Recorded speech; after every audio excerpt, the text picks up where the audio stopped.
sekali kalau ditanam di bawah, jadi akan merambat melalui mengikuti kontur-kontur tanah yang ada di atasnya. Ini kami tanam di Tangerang untuk menutup garasi. Biasanya kita menggunakan tanaman lain. Ada bambu apus atau bambu tali vulgaris, yaitu apel, awi, haur, yang bisa diambil ininya, rebungnya.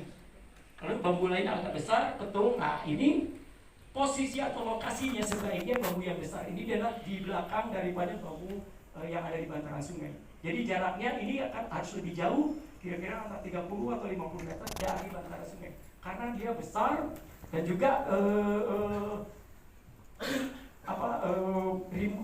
kelompoknya itu besar sekali, lebih dari 8 meter sampai kelompok. Oke. Nah sekarang kita lihat, ini bambu yang yang umum dipakai untuk konstruksi atau furniture seperti ini. Yang umum dipakai bambu apel, petung, apus, ini bambu tutul, ini. Dan juga bambu-bambu, ada bambu mayang dan bambu kuning yang banyak di pasaran. Bambu gombong juga termasuk, hanya dia ada suratnya di sini. Hanya kadang-kadang orang mengatakan ini bambu surat gitu. Sekarang kita budidaya. Budidaya bambu secara konvensional bisa dilakukan dengan step seperti ini. Itu bisa dilakukan karena nenek moyang kita dari dulu menggunakan sistem ini. Jadi nanti dia masukkan ke dalam polybag. Setelah berumur 1 minggu, 1 bulan atau 2 bulan atau 3 bulan tergantung dari kebutuhan, baru kita bisa kita tanam di daerah atau lapangan atau tempat yang sudah dipersiapkan sebelumnya. Nah, sekarang untuk mendapatkan bambu yang banyak, kita ada yang namanya jaringan kultur atau tissue culture ini. Ini bambu ini dibuat di laboratorium. Dari satu pohon, satu pohon itu bisa beribu-ribu bibit. Jadi satu batang bambu itu bisa jadi beribu-ribu bibit. Nah itu yang dijual oleh pengusaha yang namanya kalau di Jogja namanya Bambu Nusa Verde. Waktu saya datang ke pusatnya itu ada di Belgium, ada di Mervels. Pabrik bambu ini itu tuh 3 kali pabrik KTSM yang ada di Banjaran. Begitu besarnya lapangannya juga begitu luas. Bambu ini diekspor oleh mereka ke Afrika untuk menghijaukan gurun-gurun, bayangkan gurun dihijaukan oleh bambu. Jadi ini diekspor, ukurannya satu botol-botol gitu, bisa botol itu atau plastik minuman aqua yang kecil.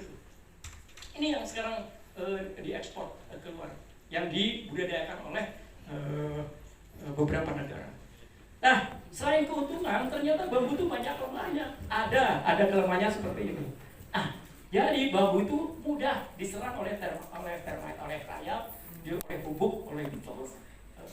Sehingga, nah ini kalau kita lihat, inilah musuh-musuh dari bambu kumbang yang ada seperti ini. Kalau kita lihat ada bambu sendiri, itulah dia pemakan bambu. Dan juga ini ulat. Padahal ulat ini kalau dibudidayakan ini biasanya kalau di Jawa dipakai untuk buat ini peyek. Untuk peyek ini wah begitu banyak ini vitaminnya. Oke, proteinnya. Nah, kita lihat sekarang rayap. Ini rayap kalau kita lihat seperti ini. Dia paling senang terhadap kayu kering, terhadap bambu apalagi. Nah, rayap yang paling bahaya adalah autotermite atau rayap kering. Yang ini yang paling bahaya. Kalau rayap tanah itu kita bisa lihat besar ukurannya. Kalau rumah kita suka ada bekas seperti cacing, karena dia lubang gumbaran dari rayap, itu udah terserang rayap.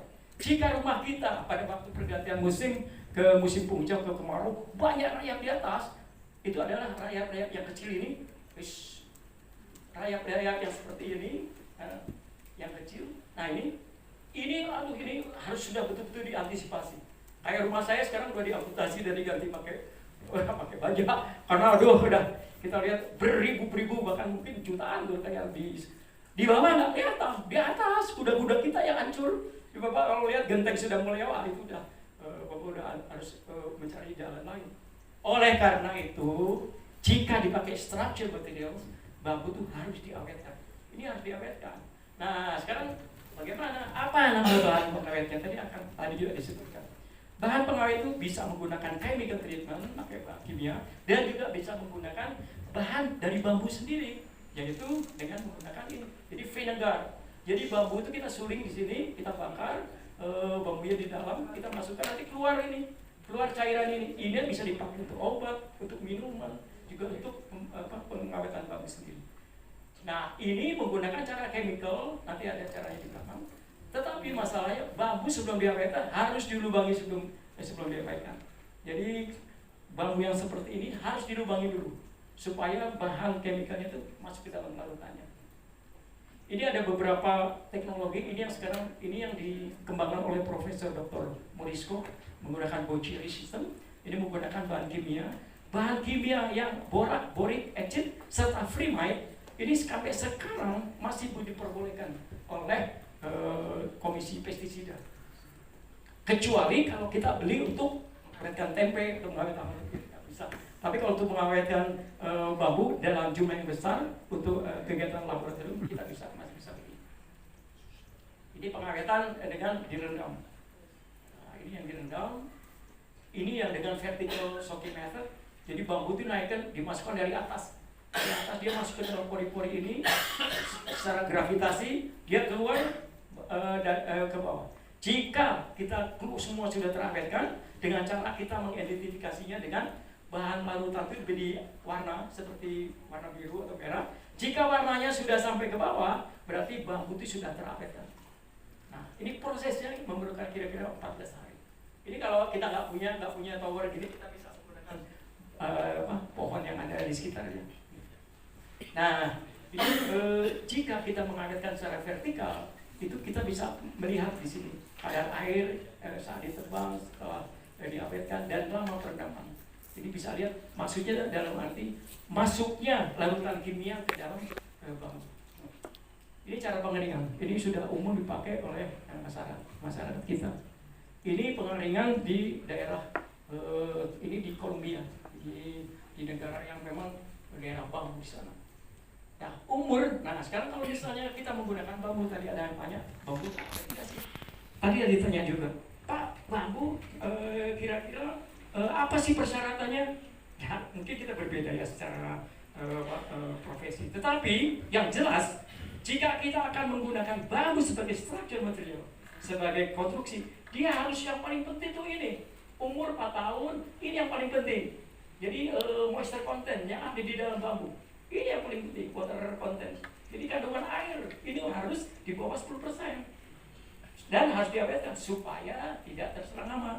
Jadi ketebalan bambu itu dia menurut kami terutama untuk daerah di atas tanah ini yang paling penting bagi kami. Kalau yang dipakai sebagai soil stabilized itu kan dia terendam air, itu nggak masalah. Nah, kenapa bambu itu kalau di dalam air dia kuat? Nah, kita lihat aja sekarang. Nenek moyang kita kalau mungkin membangun rumah, dia tuh memerlukan waktu untuk persiapan bambunya sendiri 6 bulan sampai 1 tahun dengan cara direndam di sungai yang mengalir. Nah, dia direndam. Dalam arti apa? Bambu itu direndam untuk menghilangkan flournya, tepungnya. Jadi gulanya. Bambu itu mengandung gula. Kalau kita diabetes, kalau bambu juga diabetes sebenarnya, tapi dia bisa dihilangkan dengan cara dia dialirkan air di dalamnya dengan cara tadi dilubangi dulu. Kalau tidak dilubangi, penetrasinya kurang. Jadi persyaratannya harus dilubangi dulu. Setelah itu baru dikeringkan supaya mencapai kadar air. Ini yang paling penting kalau untuk struktur bangunan yang di atas tanahnya. Oke, sekarang kita lihat untuk pekerjaan umum. Ini bisa digunakan sebagai bangunan irigasi yang kita tanamkan, ada juga irrigation, pembuatan jalan, perbaikan tanah, pembuatan turap, dan